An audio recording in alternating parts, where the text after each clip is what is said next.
Imaginez qu'un jour, votre quête de sens vous rattrape dans votre vie professionnelle. Cela fait une bonne dizaine d'années que vous travaillez dans la communication et d'ailleurs vous êtes DIRCOM dans un très beau groupe média spécialisé dans la tech. Et puis la maternité arrive. Vous avez votre premier enfant et vous vous apercevez que votre travail, qui est très important dans votre vie et qui est évidemment très prenant et absolument passionnant, eh bien ce travail, aussi passionnant soit-il, vous éloigne de l'essentiel, à savoir la chair de votre chair. C'est ce qui est arrivé à Sandra Gardel, qui dirige aujourd'hui la communication de la Fondation des Amis de l'Atelier. La Fondation des Amis de l'Atelier, c'est une association de 2500 salariés qui œuvre pour accompagner des personnes en situation de handicap. L'association est basée principalement en région parisienne, mais aussi dans la Vienne. Et sachez-le, Sandra, qui a donc été DIRCOM dans un grand groupe média, va vous parler de son boulot, de DIRCOM, mais aussi de directrice de la collecte. Car oui, vous l'avez bien compris, quand on est une association, il faut aussi savoir aller collecter ou plutôt lever des fonds auprès des entreprises. Quant à moi, je suis toujours Laurent François, fondateur et dirigeant de l'agence Maverick. Je vous laisse écouter Sandra Gardel, DIRCOM et collecte de la Fondation des Amis de l'Atelier.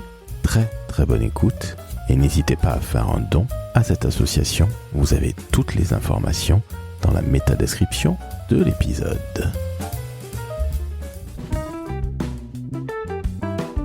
Le décodeur de la communication, un podcast de l'agence Maverick.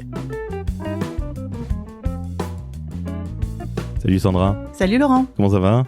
Pas mal. Merci de m'accueillir à la Fondation des Amis de l'Atelier. Alors, un jeune sexagénaire, hein ? La Fondation. Eh ben oui, écoute, 65 ans déjà. Comme toi et moi, félicitations. Et évidemment, ça n'est absolument pas vrai. Alors, Sandra, c'est à l'occasion du podcaston que nous faisons cet épisode et c'est extrêmement important pour moi parce que j'ai le plaisir de bien connaître le monde du médico-social, associatif qui puisait, les personnes en situation de handicap aussi, mais avant qu'on ne parle de ton job de DIRCOM et de fundraiser, comme on dit, bref, quelqu'un qui va chercher l'argent, et j'espère qu'il y aura des gens d'associations qui vont écouter, parce que j'ai toujours la dent dure contre les associations. Parfois, lorsqu'il faut aller chercher du pognon, il faut y aller, hein, ça suffit le pognon de l'État, de toute façon, c'est un peu fini tout ça. Bref. Je me tais, je te laisse te présenter et surtout nous présenter la Fondation des Amis de l'Atelier. Nous sommes tout oui. Eh bien écoute, moi j'ai la chance d'être directrice de la communication et de la collecte effectivement de la Fondation des Amis de l'Atelier depuis 2014. C'est une magnifique fondation, tu l'as dit tout à l'heure, qui a 65 ans, qui accompagne 4000 personnes en situation de handicap mental, psychique et avec autisme dans 100 établissements, services et dispositifs, principalement en Île-de-France, mais également en Haute-Vienne, et qui emploie 2500 salariés. Donc, félicitations. Comprenez bien, chers auditrices et auditeurs, que l'association, en général, c'est pas nécessairement que l'association de quartier, où il y a 4 personnes qui se battent en duel avec des tonnes de bénévoles. Là, on est dans un modèle économique, on va évidemment en parler. On est sur une cause qui me parle énormément, qui est le handicap, pour plein de raisons très personnelles. Cette maison, elle a 65 ans. C'est une jeune maison qui est reconnue d'utilité publique depuis 15 ans, depuis 2011, donc pile poil à 50 ans. Quel magnifique âge que 50 ans. Toi, ça fait depuis 2014, donc une grosse dizaine d'années que tu y es. Mais en fait, à la base, globalement, il n'y avait rien qui te prédestinait au monde du handicap et être DIRCOM dans une fondation, dans une association autour du handicap. Parce que toi, tu viens du monde des médias. Mais qu'est-ce qui s'est passé, Sandra ? Écoute, j'ai eu un parcours finalement assez classique au départ. C'est-à-dire que j'ai fait une prépa HEC, j'ai fait une école de commerce. Je suis sortie de mon école à 21 ans et je devais rembourser un prêt étudiant. Donc j'ai pris le premier boulot qui m'a paru intéressant. C'était un boulot de chef de projet formation, mais dans l'informatique. Et autant te dire que je n'ai aucune appétence pour l'informatique. Tu fais ce premier job et après tu rentres dans les médias ? Oui, chez 01 Informatique et 01 Net et j'y reste pendant 10 ans. 01 Informatique, c'était ou c'est encore la Bible ? Ouais, c'était vraiment le média référent en informatique et 01 Net, c'est le site que vous connaissez certainement tous, j'ai envie de dire, qu'on avait lancé dans les années 2000 au sein du groupe Test. Là-dedans, qu'est-ce que tu fais en tant que DIRCOM là, Alors, dans au départ, je suis pas DIRCOM, j'arrive en tant que responsable des partenariats. On crée des partenariats avec les salons informatiques. Et moi, j'étais donc du côté média. Puis après, je m'occupe de l'événementiel. Et après, je finis directrice communication de ces médias. Que fait une DIRCOM dans un média spécialisé, un média entre guillemets de niche, même si c'est la tech ? Alors déjà, dans notre média, il y avait bien la différence entre être dire com, être dire marketing et être dire commercial. Donc moi, je m'occupais vraiment de la communication. Donc c'est les plans médias, c'est tout ce qui est comme institutionnel, c'est notre présentation dans les différentes instances, dans les salons, et c'est les lancements de projets et les lancements de produits. Quand on a lancé 01net, il y avait toute une phase de lancement purement com, notamment de nos médias. Qu'est-ce que tu retiens de ces 10 années ? Parce que, ok, l'informatique par hasard, par hasard, comme disait Gainsbourg, tu passes la vitesse sup, pardonne-moi, quand tu vas rentrer dans le groupe test. Mais qu'est-ce que tu retiens de tout ça ? D'abord, c'était une très belle maison. Vraiment magnifique. On a beaucoup travaillé, on a beaucoup rigolé, on a beaucoup progressé. Vraiment, je retiens beaucoup de richesse humaine et beaucoup de challenges, mais de manière assez légère. C'est-à-dire qu'on était quand même dans une période où il y avait des budgets. C'est-à-dire que lancer un produit quand on peut se faire accompagner d'une agence événementielle, d'une agence de com, etc., ça change tout. J'ai adoré mes années au groupe test, mais vraiment, je remercie encore les gens qui m'ont fait confiance à ce moment-là, parce que je me suis éclatée pendant 10 ans. 2014, tu te dis, allez, je passe une autre porte, et c'est quand même absolument hallucinant, parce que passer de la tech, médiathèque, à la fondation des Amis de l'Atelier, qu'est-ce qui s'est passé, Sandra ? Eh bien écoute, entre les deux, il y a eu des petites étapes. D'abord, je suis devenue maman et ça a été une révolution pour moi. C'est-à-dire que j'aimais toujours mon boulot, mais je me demandais pourquoi je laissais mon fils à une nounou. Et là, j'ai commencé à réfléchir. Il se trouve que depuis 2002, je donnais également des cours à Paris Descartes, maintenant Université de Paris, sur la stratégie de communication notamment. Et je commençais à aimer transmettre à des jeunes, à les coacher, à faire du tutorat, du mentorat. Et du coup, dans ma tête, je me suis dit, bon, en fait, qu'est-ce que j'aime faire ? J'aime transmettre, j'aime faire grandir, j'aime être dire comme. Et c'était un peu flou dans ma tête, j'aimais aussi beaucoup être maman, mais je ne voulais pas être maman à plein temps. Donc en fait, j'ai commencé à réfléchir à tout ça. Et à l'époque, j'avais un DG qui était très ouvert pour pouvoir discuter et j'ai pu lui en parler. Lui ne voulait pas me voir partir, donc ça a été un échange de plusieurs mois. Et pendant cet échange de plusieurs mois avec mon DG sur le fait est-ce que je reste ou pas. En plus, on venait d'être acheté par RMC et BFM, donc il y avait quand même un changement de culture qui était important. Et moi, j'étais pas sûre de vouloir vivre ce changement de culture-là. Et puis j'avais vraiment cette problématique de dire je voudrais du sens dans ma vie. Et en 2009, le sens, on n'en parlait pas tant que ça, c'est-à-dire chercher du sens dans son travail, etc. Et moi, je mettais pas ces mots-là. Je me disais, en fait, je me sens un peu en décalé. Donc, ce que j'ai fait, c'est que j'ai commencé. Il se trouve que dans mon travail dans les médias informatiques, je travaillais notamment avec une association qui s'appelait l'association Docteur Souris, qui était une association qui avait été créée par Microsoft, qui récupérait des vieux PC, qui les mettait à disposition des enfants hospitalisés.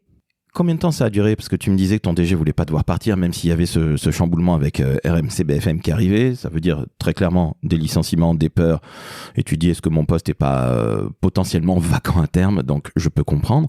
Mais combien de temps ça dure, ce questionnement interne ? À peu près 9 mois. Alors, ce qui est drôle, c'est que justement, j'aurais aimé partir au départ dans un plan social parce que justement, j'avais ce projet-là. Mais lui me disait que je n'étais absolument pas mise dans ce plan social. Donc, à force de discussion et surtout moi de progression dans mon projet, parce que j'ai commencé chaque jour à poser une pierre, alors chaque semaine plutôt à poser une pierre sur ma réflexion, j'allais rencontrer des gens du secteur associatif, des gens du secteur de la formation, puisque je me posais la question toujours d'être formatrice ou pas. Et je me donnais en fait, j'avais un objectif, c'est de faire à minima un rendez-vous par semaine avec des personnes, une enquête métier, en fait, pour avancer sur mon projet et surtout ma réflexion, en fait.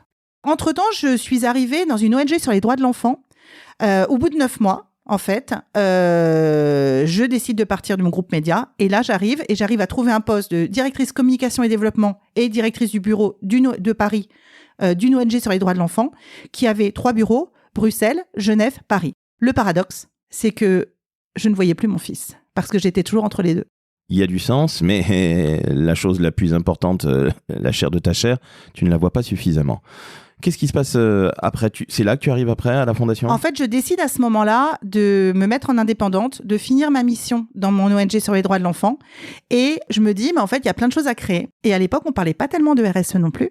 Et je me dis, tiens, est-ce que je ne montrais pas un business sur comment créer du lien entre le secteur marchand et le secteur non marchand ? On commençait à parler des entreprises philanthropiques, etc. Et pendant 5 ans, je travaille en indépendante. Donc, je continue à donner des cours à la fac et je travaille en indépendante pour créer du lien et des partenariats entre les collectivités locales, les PME et les associations.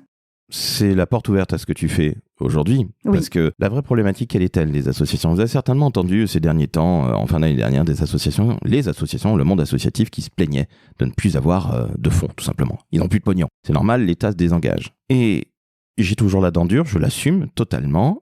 À un moment, ça suffit, on ne peut pas vivre que du pognon de papa l'État. Ce qui ne veut pas dire que les associations ne foutent rien, en aucun cas. Mais je suis très clair, il y a un moment, notre monde s'américanise, vraiment pas pour le meilleur, mais il faut aller chercher le pognon. Et on va le chercher où ? Dans le monde de l'entrepreneuriat, dans l'entreprise, qui n'est pas le grand méchant loup, c'est pas Donald Trump. Et je sais pas ce que tu penses, parce que je sais que tu as convaincu ta DG de l'époque de rentrer avec vraiment cette connaissance que tu avais, mais aussi avec un état d'esprit qui était fondamentalement différent. Et Dieu merci, cette dame t'a ouvert la porte, parce que ça fait aujourd'hui 12 ans que tu es à la fondation des Amis de l'Atelier.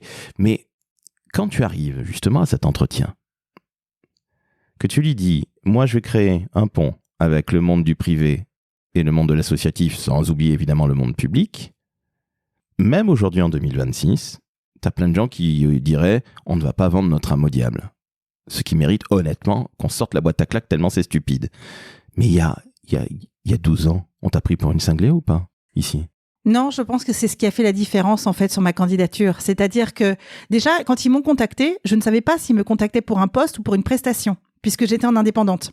Donc moi, j'y allais en étant finalement assez libre dans mon discours et dans ma vision des choses. Donc quand j'ai exprimé et expliqué ma vision, alors j'avais travaillé l'entretien, mais presque plus comme une prestataire au départ, j'ai expliqué ma vision et surtout ma vision des partenariats avec le monde marchand. Mais justement, est-ce que c'est pas le fait que tu ne sois pas allé à un entretien d'embauche, mais à un entretien commercial, on dirait, basiquement, qui t'a totalement libéré ? Parce que je ne suis pas convaincu que si tu avais été en entretien d'embauche, est-ce que tu aurais eu le même discours ?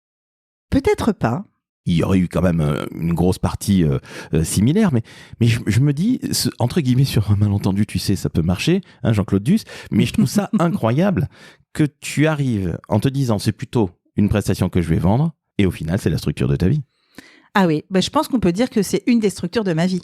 La directrice générale qui m'a recrutée était quelqu'un d'extrêmement ouvert et qui pouvait entendre même une vision un peu décalée de la sienne et qui m'a toujours fait confiance. C'est-à-dire que quand je suis arrivée à la Fondation des Amis de l'Atelier, bien sûr, j'ai honoré toutes les missions de base d'une directrice communication et collecte au départ. Et petit à petit, les échanges que nous avions eus lors de notre entretien de recrutement ont pu être amenés, parce qu'il fallait déjà stabiliser la base. Et après, 2 ans après, ou 2 ans et demi après, elle m'octroyait un poste dédié au mécénat au sein de mon équipe. Donc c'était il y a une dizaine d'années ? Oui. C'était déjà très en avance par rapport au reste du monde associatif, en France j'entends. Qu'est-ce que tu mets en place en premier lieu ? On va revenir sur ton job de DIRCOM classique, mais quelque part il est relativement classique, tu serais dans le privé ou dans le public, ce serait relativement similaire. Mais qu'est-ce que tu mets en place d'emblée ? Alors tu as 5 ans évidemment d'indépendance, donc tu maîtrises la chose plus que bien, mais qu'est-ce que tu mets d'emblée lorsque tu fais ce côté mécénat, tu vas chercher les fonds, ce fameux fundraising comme on dit là-bas ? Alors déjà, tu disais par rapport au milieu associatif, c'est assez novateur, je dirais encore plus dans le secteur médico-social. Parce qu'en fait, dans le médico-social, on est principalement financé par les ARS, conseils départementaux. Tu fais bien de le dire, parce qu'il y a d'autres associations qui ont l'habitude d'aller chercher des fonds depuis toujours, beaucoup d'ONG par exemple. Tout à fait. Mais dans le médico-social, ça n'existe pas. Allez, on va dire les choses clairement. Donc félicitations, bravo à ta DG. Et donc, au bout de 2 ans et demi que tu es là, DIRCOM, est-ce que tu passes pour une cinglée auprès des autres personnes, des autres collaborateurs et collaboratrices de la maison ? Pas du tout. Pas du tout, parce qu'en fait, au fur et à mesure que ça progresse dans ma tête, en fait, on met en place des petites actions l'air de rien et on acclimate et on acculture, en fait, les directeurs d'établissement, les directions du siège, etc., à ce que le mécénat et le partenariat avec le secteur privé lucratif soit possible.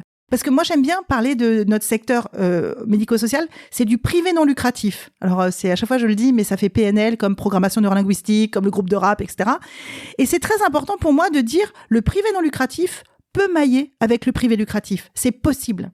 Et ça, une fois qu'on l'a posé, une fois qu'on a fait 2-3 tests, qu'on l'a montré, moi, j'ai pas eu l'impression d'avoir de personnes qui ont résisté. Par contre, au départ, c'était de dire, mais pourquoi alors qu'on a des financements ARS et conseils départementaux ?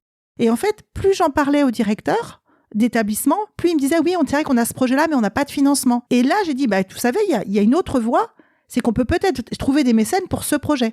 Comment tu vas les chercher ? Comment tu vas les trouver surtout ? Alors déjà, ce qu'on fait, c'est qu'on travaille beaucoup les projets en amont. Et après, on fait des recherches, je vais te dire, tout sur Internet, via l'Admical, quand même référent dans le mécénat d'entreprise. Et puis, on est créatif. C'est-à-dire que parfois, on va taper un peu dans le dur. Et puis, il y a 10 ans, il y avait beaucoup moins d'appels à projets hyper structurés, disant on cherche. Par exemple, la Fondation Orange, c'est une des premières fondations sur lesquelles je m'étais attardée.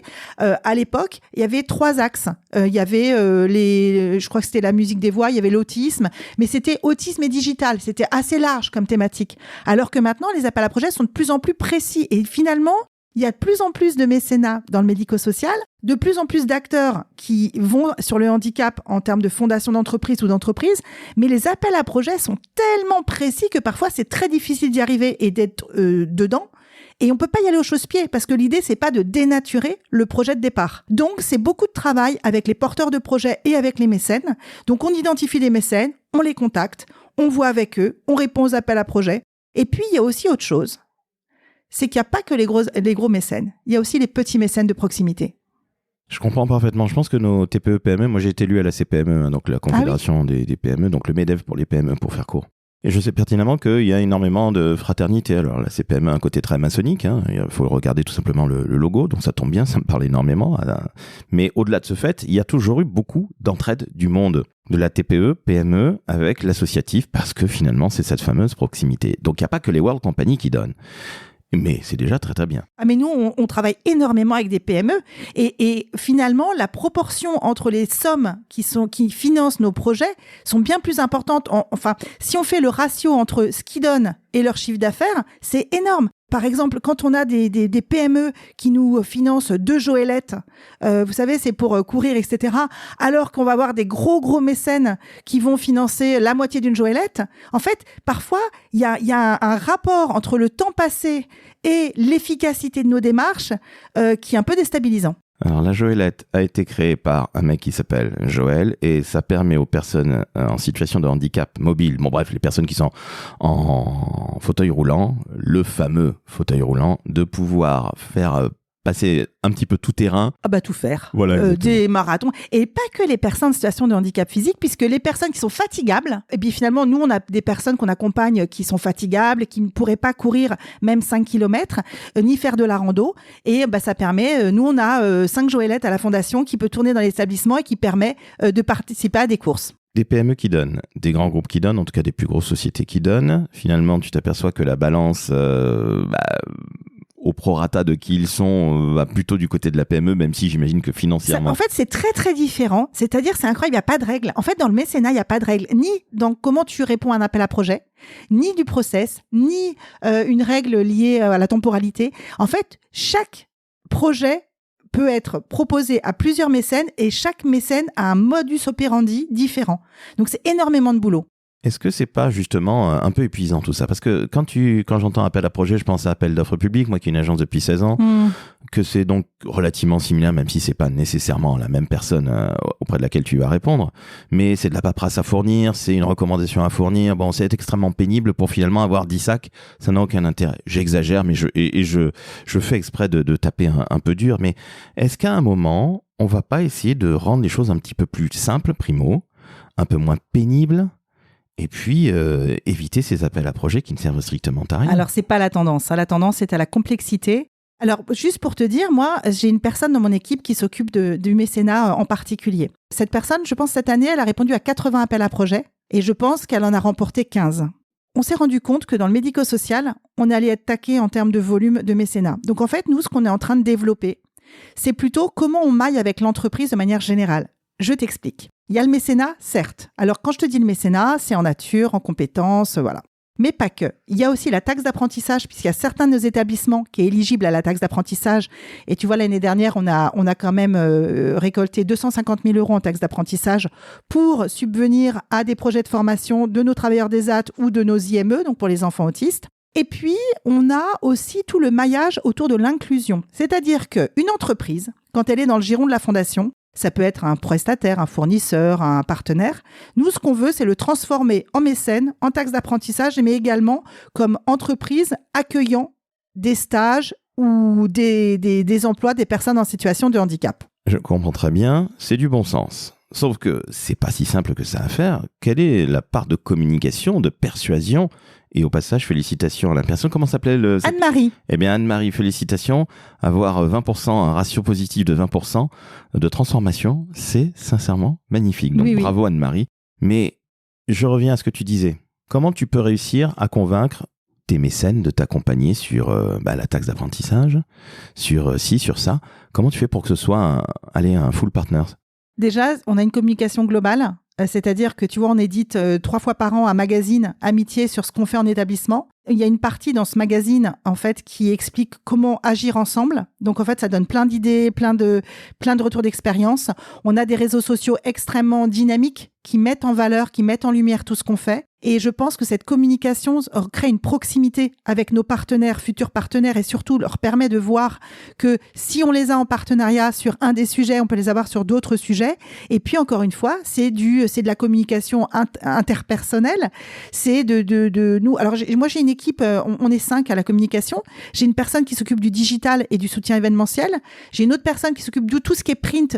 Le magazine, le projet stratégique, le rapport d'activité, toutes les plaquettes pour tous les établissements et services et la collecte grand public. Anne-Marie qui s'occupe du mécénat et on a une assistante communication qui s'occupe de tout ce qui est photothèque, etc. et de créer aussi des outils de communication parfois spécifiques pour les mécènes en l'occurrence. Un exemple d'un outil spécifique mécène? Je vais te donner un exemple. Tu sais, les mécènes, nous, ce qu'on adore, c'est aller à la rencontre d'eux. Mais aller à la rencontre d'eux, le mieux, c'est que ce soit les personnes qui se déplacent dans nos établissements et services pour voir ce qu'on fait, pour rencontrer des usagers, et puis pour ressentir ce qu'on fait, parce que c'est difficile de comprendre. Donc, on a développé de plus en plus de vidéos sur YouTube et les personnes peuvent voir ce qu'on fait, mais c'est bien de venir. Sauf qu'ils n'ont pas toujours le temps. Donc, ce qu'on fait, par exemple, et notamment, tu sais, pendant la période du Covid ou quand il y a eu les reconfinements, etc., on a créé des visites virtuelles. C'est-à-dire que pour des projets où, par exemple, on cherchait des partenaires, des mécènes pour rénover des établissements, on faisait une visite virtuelle qu'on leur envoyait. Donc, c'est du boulot, mais c'est nécessaire pour cette proximité. Et de toute façon, moi, je crois que le handicap dit invisible, il faut le montrer et il faut aller à la rencontre des gens avec qui on maille, quel que soit le partenariat.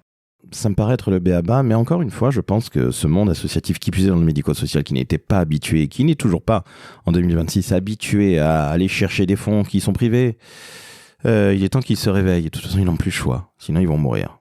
C'est-à-dire que tu fais ton travail du quotidien avec les fonds de l'ARS, des conseils départementaux, quand il s'agit de promouvoir la citoyenneté et l'autonomie des personnes en situation de handicap. Quand tu as des travailleurs d'ESAT qui, pour bien faire leur boulot, devraient avoir le permis de conduire pour aller sur leur chantier, par exemple, d'espace vert, et que, compte tenu du stress, compte tenu du coût, etc., ne vont pas pouvoir passer le permis de conduire. Mais nous, en fait, alors quand je dis nous, c'est la fondation, parce que mon job, c'est pas de créer le projet. Le projet, il va être créé par les établissements et services. Nous, on va aider pour le financement.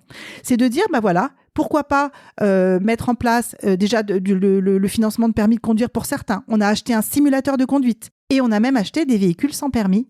Et ça permet, grâce au simulateur de conduite, d'apprendre à conduire et grâce aux véhicules sans permis, de ne pas avoir à passer par le permis de conduire pour des petits déplacements, puisque c'est des déplacements finalement à 1, 2, 3, 4, 5 km d'ici. Donc c'est vraiment de l'ultra-proximité et ce sont des entreprises, des structures privées qui ont financé en partie ces choses-là. Tout à fait. Donc, encore une fois, chers auditrices, auditeurs, comprenez bien que dans le monde associatif, qui plus est, on est dans le médico-social. Donc, s'occuper, entre autres, de personnes en situation de handicap, parce qu'on n'a pas encore parlé des ESAT, etc. Mais on reviendra là-dessus. Mais quand on travaille avec des personnes en situation de handicap, il faut comprendre qu'on ne vient pas les aider pendant 2 ou 3 mois. C'est pas de l'hébergement pendant un temps, on les accompagne quasiment toute leur vie. Toute leur vie, sur tous les pans de la vie qui sont nécessaires pour compenser le handicap. Absolument. Donc, on va parler des AT évidemment, et là c'est du travail, mais comprenez bien encore une fois, chers auditrices, auditeurs, que tout cela demande du temps, du charbonnage intellectuel, beaucoup de sueur. Parfois, on se prend un peu la porte dans la figure, j'imagine, on doit être un petit peu déçu.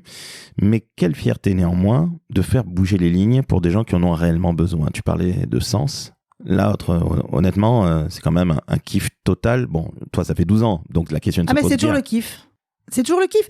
Quand on réussit à financer un extérieur d'établissement, d'aménager un parcours sportif, de payer, on parlait de Joëlette, de payer des permis de conduire, de créer des ateliers théâtre pour des personnes pour qui ça fait la différence, oui, c'est du sens. Et c'est bien pour ça que je suis là depuis 2014. C'est-à-dire que je n'ai rien contre le secteur privé lucratif, j'en viens.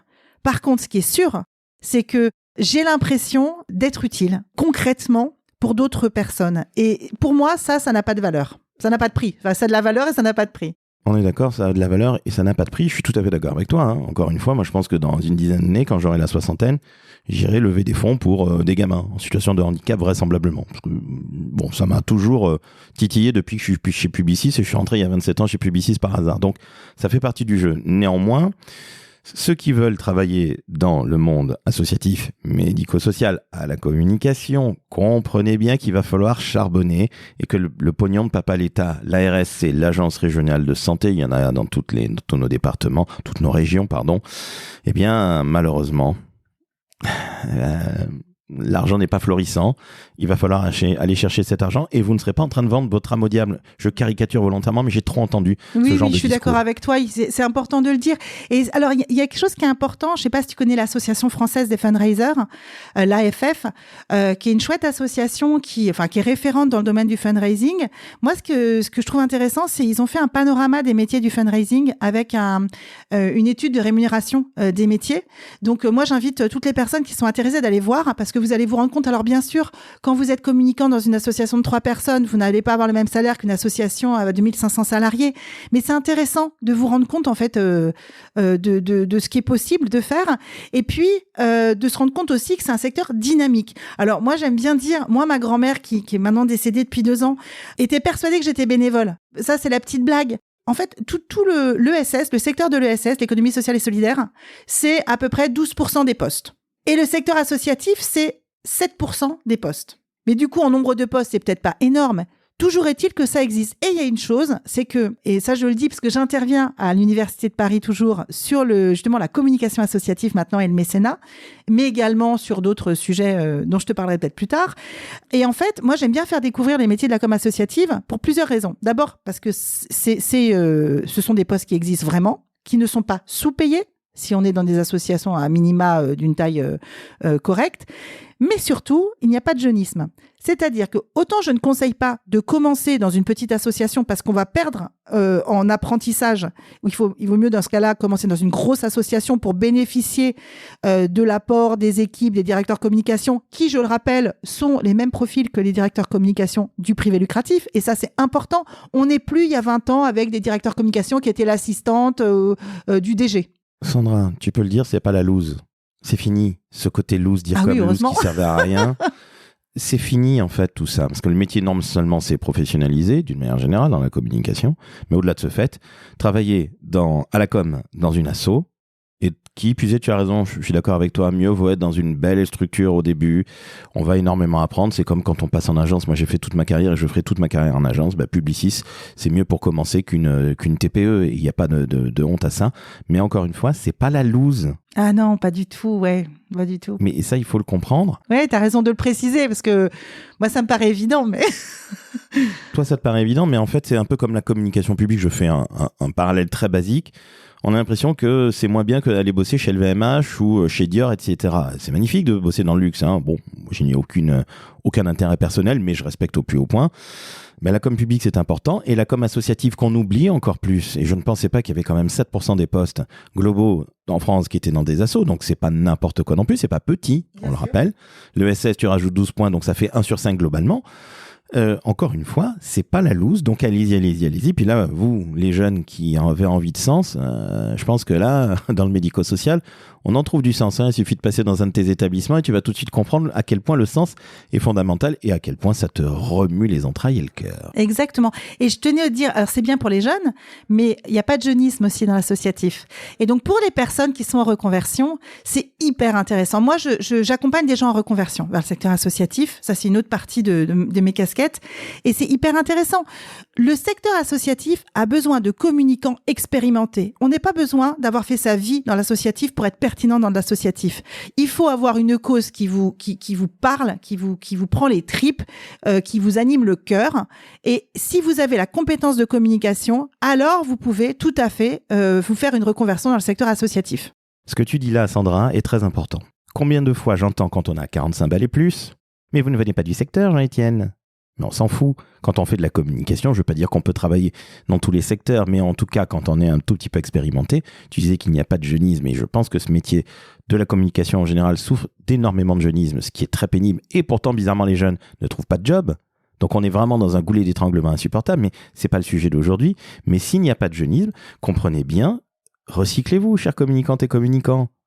Je vois dans les associations beaucoup de communicantes, parce que c'est un métier de nana qu'on fait. C'est un magnifique métier. Il y a beaucoup de nanas qui ont 45+. Allez bosser dans des associations et ce ne sera pas la loose. Et vous ne serez pas payé 1000 balles par mois. Ah non, mais je vous invite vraiment à aller voir les ressources de l'AFF parce que c'est vraiment intéressant de partir sur du factuel. Et par rapport à, effectivement, c'est un métier assez féminin. Peut-être encore plus dans l'associatif où on traite de sujets humains. Alors dans le médico-social, disons que c'est carrément féminin de chez féminin, même en établissement et services, parce qu'on est dans le prendre soin. Donc c'est vrai que c'est encore plus féminin. C'est pas du tout cliché. Ben ouais, mais c'est la réalité des chiffres. Je sais bien. Tu sais, je me pose toujours la question qui est très brutale. Plus un métier est féminisé, moins il est payé. Moins il est rémunéré. Alors, c'est rigolo parce que tu vois, dans l'étude de l'AFF avec Your Voice, en fait, dans les métiers de direction de communication, on a encore un écart homme-femme entre 16 et 20%. C'est une blague ? Non. Regardez l'étude, je l'ai relue hier. Je ne sais pas si je dois te dire merci, mais en tout cas, merci pour l'information. C'est absolument affligeant. J'ai fait un épisode il y a 2 ou 3 ans avec Juliette Roger et Céline Branaroche, que je salue. Et le titre de cet épisode, c'était « La communication, métier de femme, responsabilité d'homme ». Donc, ce qui veut dire à un moment une rémunération supérieure de manière induite. Donc, même là, dans l'associatif, où qui plus est, c'est très féminin, qui plus est dans notre métier, il y a encore cette div de 15-20%. Écoute, moi, c'est hier en préparant le podcast que j'ai relu cette étude et que j'ai vu cela. Donc voilà, c'est des faits. Alors moi, je ne me suis pas confrontée directement à cela puisque finalement, je rencontre très peu de dire comme homme dans le secteur. Mais bon, voilà, toujours est-il que c'est dans cette étude qui est très intéressante. Donc ok, très bien. Donc finalement, avoir un service 3 pièces, ça permet d'avoir 15-20% de plus, y compris dans l'associatif et dans la com. Il est temps que les associations fassent un peu les choses. La société doit encore un peu progresser. Encore beaucoup, on est bien d'accord. J'en reviens à la fondation des Amis de l'Atelier. On a parlé de fundraising et c'est vrai que c'est un sujet moi qui me parle parce que je crois que les associations doivent se bouger, qui plus est dans le médico-social, mais elles sont en train de se bouger. Bon, Rome se fait pas en un jour, mais il va falloir accélérer et très vite. La fondation, 65 ans, reconnue d'utilité publique depuis 15 ans, donc pile poil à 50 balais. C'est 2500 salariés, une centaine d'établissements et services pour des personnes en situation de handicap. Est-ce que tu peux nous en parler un petit peu plus ? Parce qu'il y a des ESAT, j'imagine. Donc... Oui, on a 8 ESAT. Donc, en fait, on accompagne sur tous les pans de la vie. En gros, concrètement, quand tu as un handicap, tu vas à la MDPH qui qualifie, entre guillemets, ton handicap. Alors, je fais toujours la différence. Une maladie se soigne, un handicap se compense. C'est assez important.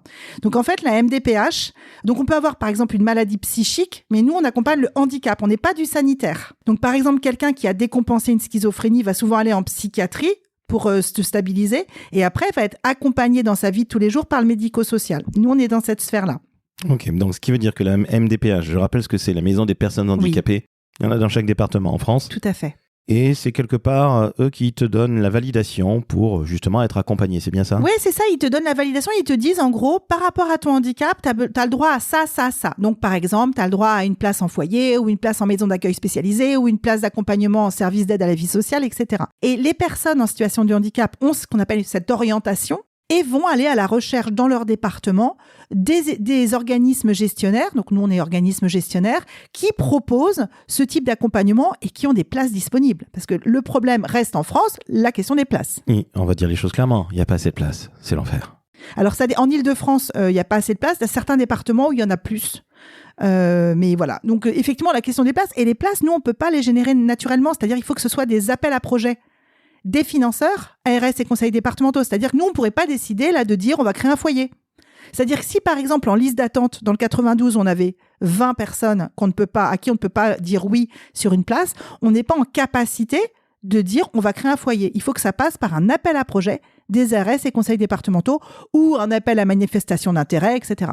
Petite question qui est toute bête. Si tu avais tout simplement des mécènes qui disaient Banco, nous, on finance ce foyer, ce serait jouable ou... Non, parce que c'est des frais de fonctionnement et c'est très cher. Alors, on est d'accord, ça, c'est une autre paire de manches, mais au-delà de cet aspect purement financier qui se respecte au plus haut point, on sait à quel point les charges sociales sont lourdes en France, je suis bien placé pour le savoir, mais... Est-ce qu'il y a besoin que l'ARS vienne aussi valider tout l'accompagnement médico-social aussi, j'imagine? Oui, en fait, tu peux pas faire ça en France. En fait, en Belgique, ils le font. Tu sais, il y a quelques années, on avait parlé des départs en Belgique, notamment pour les enfants autistes. En fait, toi et moi, on peut monter un centre pour enfants autistes. Et comme si par exemple, on accueille des enfants qui viennent de France, c'est l'ARS qui va payer les places en Belgique.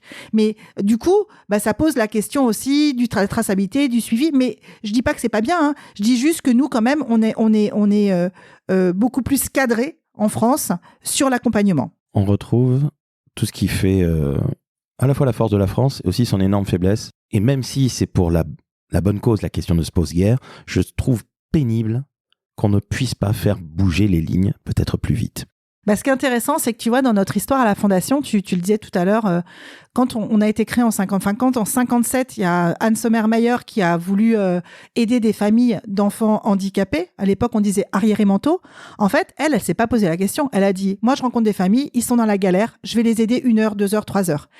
Il y a eu plein de familles qui sont venues à elle. Elle a appelé des copines en disant, est-ce que vous voulez pas m'aider? En gros, c'est vraiment ça. Je raconte un peu en exagéré, mais, et à un moment donné, elle s'est saisie, les enfants grandissant, elle s'est saisie du premier décret des CAT, Centre d'aide par le travail, pour créer un des premiers CAT, qui est là mon bureau où on est aujourd'hui, et on est au-dessus d'un ESAT, donc les anciens CAT, et c'est ici qu'a été créé le début de l'histoire. Donc ce côté pionnier de cette dame, donc Anne Sommermeyer, pardon, Anne, j'imagine qu'elle nous regarde depuis l'Orient éternel, mais cette femme, elle se bouge. Et quand tu t'aperçois de toutes ces grandes associations, moi j'en connais une avec laquelle j'ai travaillé jusqu'à récemment, c'est toujours pareil, c'est toujours dans les années 50-60 que ça se crée, parce qu'on sort de la Seconde Guerre mondiale tout simplement, et qu'il y a un côté, allez, je vais faire dans le cliché, un peu à l'américaine, je décide d'y aller, je vais aider les gens. Et aujourd'hui, on ne pourrait plus le faire en 2026. Et ce qui est drôle, c'est qu'Anne Sommermeyer, elle s'est tournée vers la communauté protestante pour créer ça. C'est-à-dire qu'elle était convertie au protestantisme. Et du coup, si tu veux, elle s'est dit, je ne pourrais pas le faire toute seule, donc je vais me tourner vers la communauté protestante et ils vont me prêter un local. Donc le local, c'était la petite maison en bois qui s'appelait l'Aniché, qui est sur le terrain où on est aujourd'hui. Et le début de l'histoire, c'est ça. Et après, elle a appris un métier à ses enfants grâce au CAT. Elle s'est dit, il faut qu'ils aient un logement. Donc elle a créé un foyer, ce qu'on appelle la Maison Heureuse, qui est à quelques pas d'ici. Mais à l'époque, il n'y avait pas de décret, il n'y avait pas tout ça. Mais en 2026, on ne pourrait plus faire quelque chose comme ça, Sandra, hélas. Non, on ne peut plus. Mais on est en train de tuer finalement peut-être des proches de ces personnes en situation de handicap. On est en train de tuer des gens, j'exagère en disant tuer, mais on est en train de tuer dans l'œuf en tout cas ses vocations et ses envies, ses dynamiques entrepreneuriales et sociales. Comment ça se fait, bon sang ? C'est pour ça que c'est intéressant tout ce qui est relation avec les entreprises. C'est-à-dire que tu vois, sur des choses qui ne sont pas visées ou encadrées par l'ARS et les conseils départementaux, c'est-à-dire les projets concrets dans les établissements, alors certains diront c'est des cerises sur le gâteau. Moi, je crois pas. Je crois pas qu'avoir une voiture sans permis ou un permis, c'est une cerise sur le gâteau. Toi et moi, on a notre permis. Enfin, je veux dire, toi et moi, on est autonomes. Et pourquoi les personnes en situation de handicap ne pourraient pas, elles aussi, être autonomes? Donc, pour moi, si tu veux, alors oui, il y a des rigidités sur le secteur médico-social, etc. Et quelque part, j'ai envie de te dire, je pense pas que ça va énormément changer. Moi, de mon point de vue de communicante et de fundraiser, je vois la zone de liberté qu'on a pour co-créer de la valeur avec le secteur privé lucratif. Et que ce soit du mécénat, de la taxe d'apprentissage, mais pas que, ce soit des partenariats, de l'inclusion, des événements qu'on monte avec certaines boîtes. Il y a quelques années, on a fait un truc avec Engie, c'était génial. Mais en fait, ça, c'est souvent des personnes qu'on rencontre, qu'on nous fait rencontrer. C'est le copain d'un copain qu'on rencontre. Et ça donne envie. Et quand on a la foi, et quand on a le cœur, ça donne envie de bosser ensemble. J'ai une question qui est difficile. On a dit que les financements publics étaient moins costauds qu'avant. C'est plus difficile, tout simplement. On sait dans quel état est notre état, justement. Donc ça se comprend parfaitement.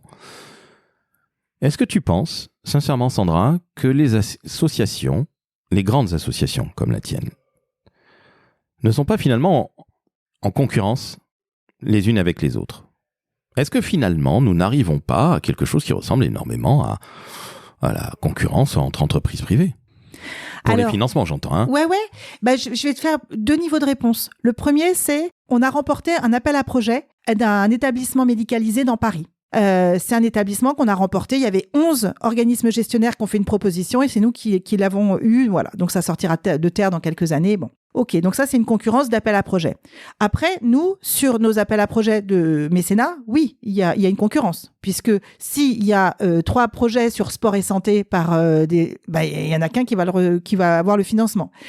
Au niveau de la taxe d'apprentissage, si c'est affecté à l'un, c'est pas affecté à l'autre. Donc oui, il y a cette concurrence au niveau des appels à projets, qu'ils soient établissements ou financiers. Après, on est quand même dans un secteur où on œuvre tous pour le handicap. Hormis sur ces sujets-là d'appel à projets et de mécénat, on va partager sur comment faire savoir, comment faire avancer la cause, les dispositifs, je parlais de cité bénévole, on partage. On a créé le duo 2, qui est le duo day inversé, c'est-à-dire qu'on invite des personnes, des entreprises à venir passer une journée en ESAT avec nous. C'est un Vie ma vie, ça a lieu en mars chez nous chaque année. Ça fait 8 ans qu'on le fait.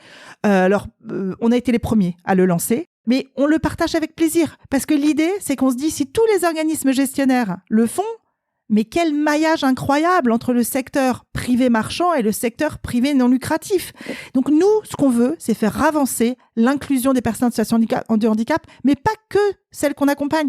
C'est de manière générale. C'est un changement de regard, c'est un changement de posture, c'est une ouverture des établissements et services. Donc, tu vois, sur des choses très collecte, appel à projet, bien sûr qu'on est en concurrence, puisque 1 euro, il va aller à l'un ou à l'autre. Mais sur le reste, je pense que c'est là où la grande différence, on est sur un plaidoyer commun.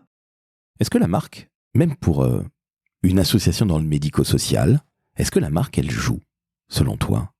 Alors, je vais te répondre en fonction de la cible. Pour les personnes qu'on accompagne, non. Pour les familles, non. Pour les mécènes, pas tellement. Je vais t'expliquer pourquoi. Parce qu'en fait, plus t'es gros et plus ils te disent que t'as assez d'argent. Oh. Donc, en fait, nous, on nous reproche finalement d'avoir une assise financière importante et en disant, nous, on préfère soutenir les petites associations qui ont 1, 2 ou 3 établissements. Après, au niveau de la marque, là où ça va jouer, c'est que, tu vois, nous, la Fondation des Amis de l'Atelier, on est très connus dans le secteur, mais on n'est pas connus du grand public. Donc, pour tout ce qui est don grand public, ça pourrait jouer. Sauf que, dans le secteur médico-social, en fait, ta base de données pour les dons grand public, c'est les cercles 1 et 2 des résidents. Contrairement aux sanitaires où tu vas avoir des personnes qui sont hospitalisées, c'est jamais les mêmes, etc., où tu as une base de données qui grandit, nous, on anime finalement un collectif de donateurs qui reste toujours équivalent. Ça va pas plus loin que ça, que les cercles des personnes accompagnées ? Nous concernant, non. Tu vois, il y a d'autres associations qui ont une grosse notoriété liée à leur histoire, à leur création et à des personnes connues. Nous, on vient d'une histoire... déjà, on est une fondation au départ qui a été créée par des protestants. On est une histoire protestante. Les protestants, c'est plutôt synonyme de discrétion. Moi, quand je suis arrivée, en 2014, il n'y avait pas de réseaux sociaux. Et au départ, il y avait une petite appréhension aux réseaux sociaux. Pourquoi il faut se montrer ? Pourquoi ? Mais si on parle de nous, ça veut dire qu'on se prend pour les meilleurs. Je dis non, pas du tout. On va juste montrer qu'on fait bien les choses, qu'on n'est pas les meilleurs. On fait bien les choses et surtout, on met en valeur les usagers et on met en valeur les professionnels. Donc en fait, mettre en valeur les gens, ça ne veut pas dire, comme diraient les enfants, crâner. C'est pas une histoire de crâner, c'est de mettre en valeur, mettre la lumière sur. Et justement, la mise en lumière de tes accompagnants, c'est-à-dire tous les professionnels qui travaillent, tu me disais hors antenne avant qu'on enregistre que depuis le Covid, grosso modo, donc depuis une demi-douzaine d'années, depuis 5 ans, c'était super difficile de recruter. Est-ce que tu peux nous en parler ? Parce que c'est vrai que s'occuper de personnes en situation de handicap, on n'imagine pas trop ce que c'est, très objectivement, quand on n'est pas dans le secteur, quand on n'est pas dans le métier. Est-ce que tu peux nous parler des problématiques de recrutement et puis aussi des métiers que vous recherchez à la fondation des Amis de l'Atelier ? Oui, effectivement, depuis le Covid, on a quasiment 10 à 15% de postes qui sont vacants. Alors, on a pas mal de personnes qui sont en CDD, en intérim, mais nous, on veut recruter en CDI parce que c'est important aussi pour, tu vois, stabiliser les équipes. En fait, on a plusieurs types de métiers qui sont tous les métiers paramédicaux, médicaux, éducatifs. On a aussi les métiers logistiques administratifs. On a les métiers de coordination, de chef de service. Où est-ce que c'est le plus difficile de recruter ? Eh ben, en fait, tout ce qui est infirmier, tout ce qui est aide-soignant, moniteur éducateur spécialisé. Et d'ailleurs, on a mis en place des formations diplômantes en interne. Donc, on a des énormes campagnes de formation diplômante. On a 150 personnes chaque année qui partent en formation en interne. Donc, des salariés qui sont chez nous et qui proposent un dossier et qu'on forme en interne. Et que vous faites grimper et évoluer vers ces métiers. Et qu'on fait grimper et qu'on qualifie. Parce que tu en as certains qui, par exemple, n'ont pas fini d'avoir leur qualification, notamment même sur des postes d'AS ou d'AES. Donc, ça, c'est important. Et puis, on a créé, il y a 2 ans et demi, un CFA, parce qu'on s'est dit, puisqu'on a du mal à recruter, eh ben on va former des jeunes qui sont très éloignés de l'emploi sur les métiers dont on a besoin. Et donc là, on a commencé les premières promos. Quand est-ce qu'elles sont sorties, tes premières promos ? Il y a une première promo qui est sortie là. Donc super, félicitations. Excuse-moi, je t'ai interrompu un instant parce que je trouve ça sensationnel. Un CFA, c'est un centre de formation des apprentis, oui, sachez-le. Oui. On remet l'église au milieu du village, le CFA au milieu de la fondation. C'est une initiative quasi privée et en même temps très publique. Oui. Et là, vous n'avez pas eu de bâton dans les roues pour monter ce CFA ? On l'a fait sur fonds propres au départ. C'est-à-dire qu'on l'a créé de toutes pièces. C'est-à-dire ça a été un choix stratégique de l'entreprise, de la fondation, de dire, puisqu'on a une problématique de recrutement, on va déjà mettre en place les formations et puis on va créer un CFA pour recruter des jeunes, pour les former, parce que le problème, c'est aussi la formation, c'est-à-dire recruter des gens qui ne sont pas formés, à terme, c'est pas bien pour l'accompagnement. Donc, l'idée, c'est de former des jeunes, de les avoir en stage pendant leur formation et de pouvoir leur proposer un poste derrière. Et tu sais, je voudrais dire aussi quelque chose par rapport au secteur médico-social, c'est qu'il y a vraiment un ascenseur social qui est encore possible. Et ça, c'est super important. Je vais te donner l'exemple d'une personne qui est partie il y a quelques années de la fondation, qui a commencé éducateur spécialisé, puis chef de service, puis directeur adjoint, puis directeur des AD et qui a fini directeur du développement et de l'innovation au siège. Étienne, il a eu un parcours exemplaire au sein du médico-social. Quand il a commencé EduxP, il s'était pas du tout dit qu'il allait faire carrière. Mais en fait, il y a cet ascenseur social qui n'est pas présent dans beaucoup de secteurs. Et ça, il faut quand même le dire. Tu fais bien de le rappeler, parce que c'est vrai que pour moi, c'est une évidence. Comme quoi, ça n'est pas une évidence pour tout le monde. Et tu fais bien de le dire, oui, on peut progresser, on peut évoluer. Grosso modo, on peut évoluer dans la hiérarchie. Puis il y a beaucoup d'EduxP qui sont devenus, au bout de quelques années, tout simplement des directeurs d'établissements, voire de plusieurs établissements, et qui sont, pour connaître le secteur, des vrais managers. Ah oui, bien sûr. Et puis là, on n'est pas en train de manager des gens dans une agence de pub avec un qui fait un burn-out, un bore-out, un qui ci ou ça. Là, c'est des gens qui travaillent avec des personnes qui ont des grands besoins. Et on est sur du lourd. Là, on n'est pas dans « j'ai mal aux pieds, donc je viens pas bosser ». Je caricature très volontairement. Donc, comprenez-le encore une fois. Si vous avez envie de travailler dans le médico-social, 1, c'est pas la honte. 2, évidemment, il y a du sens. 3, il y a du sens. Et 4, il y a du sens. Et vous pourrez en plus évoluer. 5, que demande le peuple. Et au sein de la fondation, et ça, c'est peut-être ce qui est un peu différenciant chez nous en tant qu'employeur, c'est qu'il y a vraiment ce potentiel d'être formé en interne. Enfin, ces formations diplômantes permettent... Tous ne le font pas. Mais justement, vous n'êtes pas très nombreux à avoir monté un CFA. Non, je crois qu'on est 2. Enfin, dans le secteur médico-social, on est 2 à l'avoir fait. Voilà. Bon, écoute, tout est dit. Je crois que tout est dit. On arrive à la fin de notre entretien. J'ai 2 questions pour toi. 1, comment est-ce qu'on fait un don à la fondation des Amis de l'Atelier? Explique-nous tout, Sandra, s'il te plaît. Eh bien, écoute, pour faire un don, il faut aller sur le site internet de la fondation, fondation-amidelatelier.org. Donc ça, il y a nous soutenir. Donc il y a toutes les possibilités pour nous soutenir, que ce soit effectivement un don en ligne, après un don même par chèque à nous envoyer au siège à Châtenay-Malabry, mais également nous soutenir pour les entreprises. Donc tout est expliqué sur le site de la fondation. Et puis n'hésitez pas surtout à nous suivre, parce que nous soutenir, c'est aussi nous suivre sur les réseaux sociaux. Et ça, c'est super important, parce que effectivement, le stress de liker, de partager, ça fait connaître notre activité, nos actions, nos missions, et c'est déjà beaucoup. On est bien d'accord, et je crois qu'il n'y a pas de petit soutien. Alors, on n'est pas nécessairement tous millionnaires, donc s'il y a des entreprises qui nous entendent, allez-y, sortez un billet de 150, 200 000 balles. C'est rien. On prend. Mais tu vois, on n'est pas bégueule. On prend. Est-ce qu'il y a une réduction fiscale, une déduction fiscale? Oui, on a les déductions fiscales standards pour les dons grand public et les dons d'entreprise. Et juste aussi...